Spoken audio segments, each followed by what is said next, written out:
Hello and welcome everybody, it's Rose Smith here from AbsoluteSoulSecrets.com. Thank you so much for joining me today. I'm here with the gorgeous Gemini October horoscope. Okay, what a big month October is for everybody.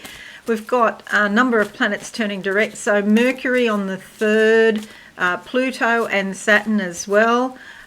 We've also got a solar eclipse on the 25th in Scorpio, so that's likely to be quite intense. There's a few different planets, Jupiter and Mars, that are going retrograde. So, you know, planets moving forward, planets moving backwards, you know, lots and lots happening for everyone. I'll just briefly explain. I like to draw 2 tarot cards as theme cards for the month for you, and then we'll have a look at your horoscope in depth. If you're new, subscribe and be live and hit that notification bell right now. I would greatly appreciate that. Thank you so much. All right, let's move to the board now. Now, I'll do the cards, but you'll see this very important square here, this Grand Cross it's called, but it's only for a few hours on the 1st of October if you're in the States, or the 30th of September if you're in Australia or New Zealand, but I'll talk more about that in a moment. Let's do the cards and see what comes up. Okay, so we're doing Gemini, closing my eyes now. What do I see? Writing. Okay, you're ruled by Mercury, so with Mercury turning direct, you could really feel like you've got a lot more energy. I see somebody writing, handwriting. Yes, there's 2 parts to this. Part of it is a list of, like a shopping list of things that you want. But it may not be shopping, it might be like important life goals, for example. But the second thing is it also feels like creative writing, and I can see people writing in journals and things like that. All right, let's see what card you get. That one's flown out, and it's the 2 of Pentacles. This is about your money. The card by itself doesn't indicate, you know, whether it's positive or negative or, you know, anything like that. But I'm always optimistic, so it could mean like a change in circumstances around money, but likely to be more positive. And it just says that there's some sort of harmony that comes with this change, basically. So, yeah, you should be happy about it. Pentacles is like an earthly kind of sweet, so sometimes, not very often, but sometimes it also indicates your body, okay? But this is generally your money or your possessions, okay? So that's the first 2 weeks of the month, second 2 weeks of the month. Closing my eyes now. What do I see? This is weird. There's a guy here, an old guy, and he's playing a harmonica. I've got no idea what this means. I could hazard a guess that it's something about making your own music in your life, the tune of life, you know, composing your own song, running your life as you wish. He's got his hands in his pockets. Oh, right, he is worried about money. He could be homeless, in fact. It reminds me of the Depression. In Australia during the Depression, and I wasn't alive then, despite what some people might think, people who lived in the city would go out into the country areas, and we have millions and millions of rabbits, and they would be shooting rabbits and bringing them back home, you know, as food for the family, you know. So it feels like time to go shooting rabbits or something like that. So do be careful with your money, dear Geminis, in October. It's not the time to overspend at all, okay?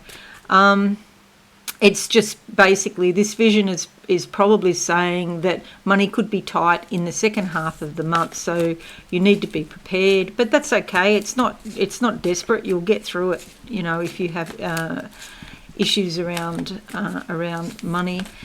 We might be hearing something about rabbits too in the news, okay? Rabbits are very fertile and they breed like crazy, and you can start off with a boy and a girl and then a million, you know, rabbits later, which probably only takes about a year. So yeah, maybe be careful with your fertility as well. So yeah, money and fertility, I would say, are the two issues there. Let's see what card comes out for the second half of the month. The Strength card. Okay, upstairs has got your back, and even if there is some issue around your finances, there's a way through this because the Strength is given to you. How to deal with it. The lion is protecting her in its mouth. Okay, I don't know if you've seen some dogs like Great Danes. We've had Great Danes, and they will carry like little kittens around in their mouths and things like that to protect them. It's a bit like that. See, she has the infinity sign above her head. Spirit is there with her. Okay, so let's put these cards here. That way we'll be able to refer to them as we look at the horoscope. All right, and I'll just make this bigger. Okay, hopefully that will help. Alrighty, so I'll move that up like that so you can read. I don't know if you can read my writing. I came last in 5th class for writing. I got 38 out of 100 because I'm a shocking writer. I'm actually much better now than I used to be. Okay, so Mercury direct, Mercury ruler. This has a big impact on you. This solar eclipse direct here in your house of work and everyday routine and health as well, giving you a brand new start. And there's some intensity around it because it's in Scorpio. The Grand Cross, starting the month, as I mentioned before, with the moon here in your house of significant relationships and also legalities. And also over here, Neptune in your 10th house. If you're in a spiritual type job or the spiritual industry somehow, your career could be affected, and Neptune often does bring sort of confusion or vagueness in thinking, particularly when at the start of the month when we also have Mercury here retrograde, confusing the issues. Mars around your identity and how you approach the world, and it goes retrograde at the end of the month, but and then Mercury here, so it's something about communications, maybe a spiritual sort of energy around it. Could involve other significant people in your life as well. So yeah, try and lay low on the 30th of September if you're in Australia or New Zealand, or the 1st of October if you're in, say, England or the US. Then on the 8th, we've got Pluto and Saturn on the 23rd turning direct. That gives us a big push when those three planets, Mercury, Pluto and Saturn, are all direct. We're going to have more energy to move forward.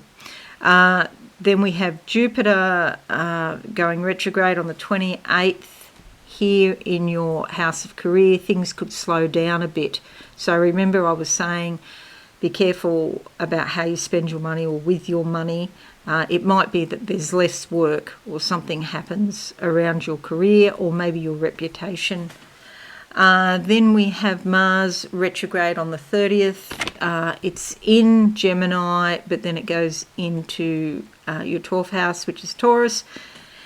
And you might just find, if you're in the spiritual industry, you might find that things go a bit quieter with your messages that you get from spirit or your intuitions, or if you're a card reader, you might find things sort of slow down a bit in terms of the messages that you're getting from spirit.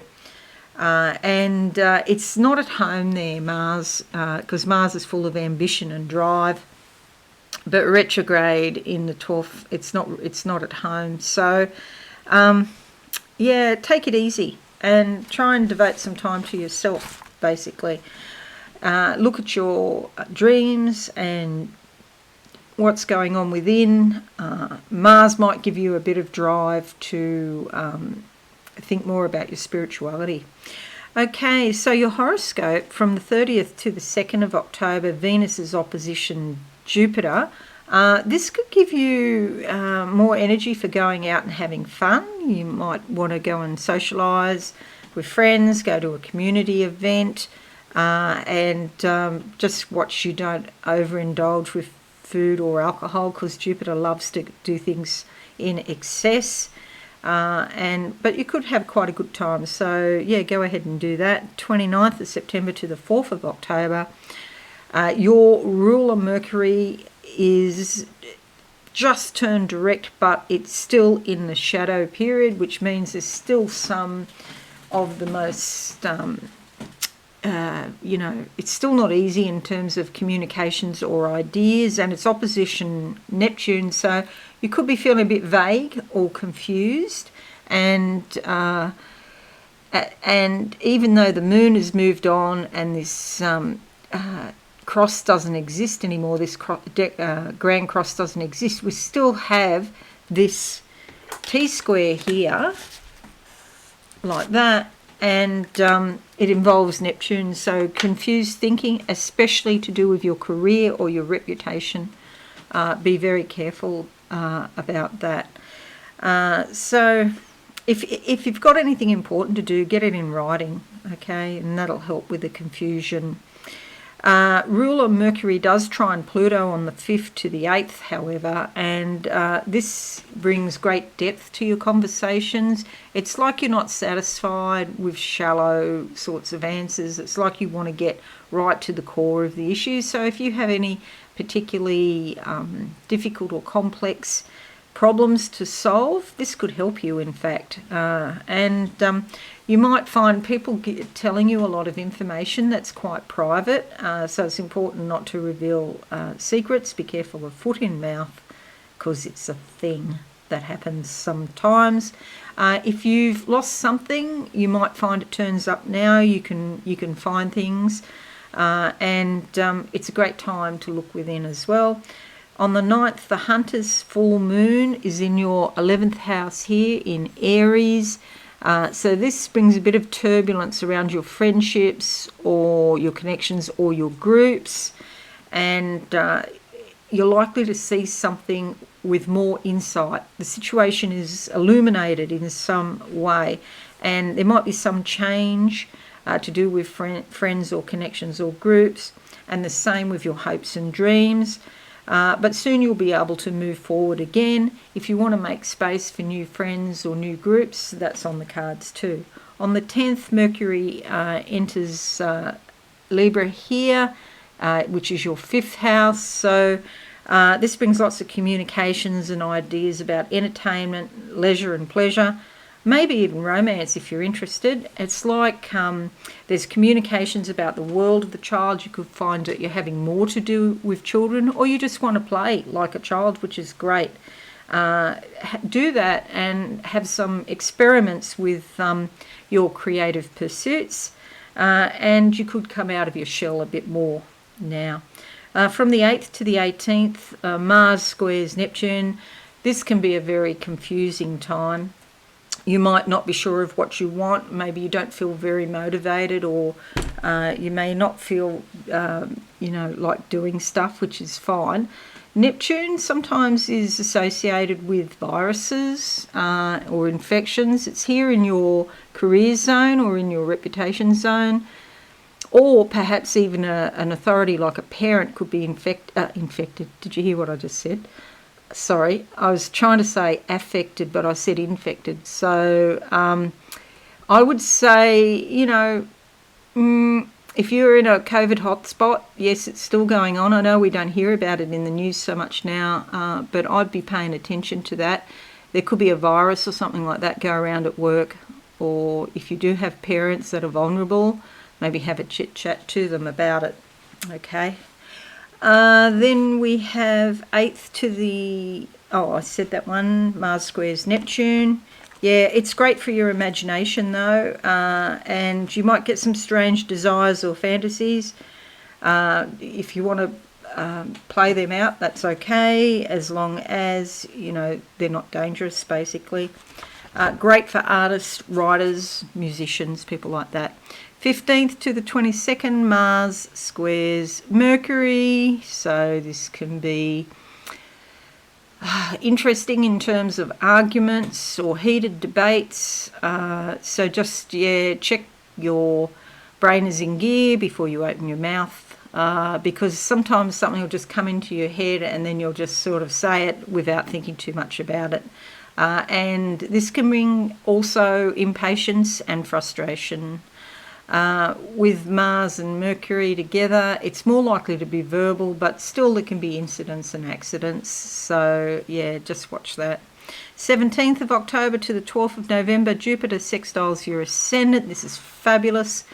It's likely to be quite an enjoyable time, very harmonious. Things run more smoothly than usual. You're enjoying life more. If you've been under any sort of pressure or deadline, it's like that's past now and now you can just enjoy yourself. You might be interested in going to an enjoyable event or doing some travelling. And you mightn't be feeling very energetic, but it's sort of pleasant anyway, and you just do what you want and go with the flow, and it's beautiful. 23rd of October, Venus enters Scorpio here, your 6th house here, right here. This is fabulous. It brings a really pleasant, charming sort of energy to your everyday life, your work, or maybe your habits or your health, the people that you deal with. If you do have health problems, you might find that they don't feel as bad, or there's something very nice. Maybe you're dealing with beautiful people, even if you do have a health problem. And you could also meet a beautiful person through your work and have very strong feelings or compelling feelings about this person, see, because there it is in Scorpio. So there could be some sort of magnetic attraction. And even if it's not a sexual type attraction, it might just be you meet someone of the same sex who would be a wonderful friend or a support to you in some way. Then the sun also hops in here. So there's a big party going on in here in your work or your health zone. And the sun brings insight and awareness and maybe some happiness and stability to your everyday routine. The 25th sees a solar eclipse. It's a partial one. Also in this area, bringing new beginnings as well. And the 28th sees Jupiter retrograde back into Pisces here. So as I said before, things slow down regarding your career or reputation. You could be thinking about ways to expand and grow. You're thinking about it, but you haven't actually done anything about it, and it might be because it's not the right time yet. Okay, but 29th sees Mercury, your ruler, entering Scorpio 2 here. So a lot of communications and ideas to do with your everyday work or well-being. So that really is the area of your life where there's most energy this month, your health or your everyday routine or work. 30th sees Mars retrograde into Taurus here, which can be difficult, or not difficult, it's just not at home, and it's probably time to think about what's going on with your spirituality and what's going on with your subconscious. The energy of Mars, which is usually very external and outgoing, it then becomes sort of internalized. And maybe your spirituality takes off in some way. Okay, so that's it, everyone. I hope this is useful for you. Thanks so much for joining me today. I really appreciate it. If you're new, subscribe to me live and hit that notification bell right now. Have a wonderful month, everyone, and I'll see you all again soon. Bye for now. Thanks so much for watching. Please visit my website, absolutesoulsecrets.com, for all things spiritual. Have a lovely day.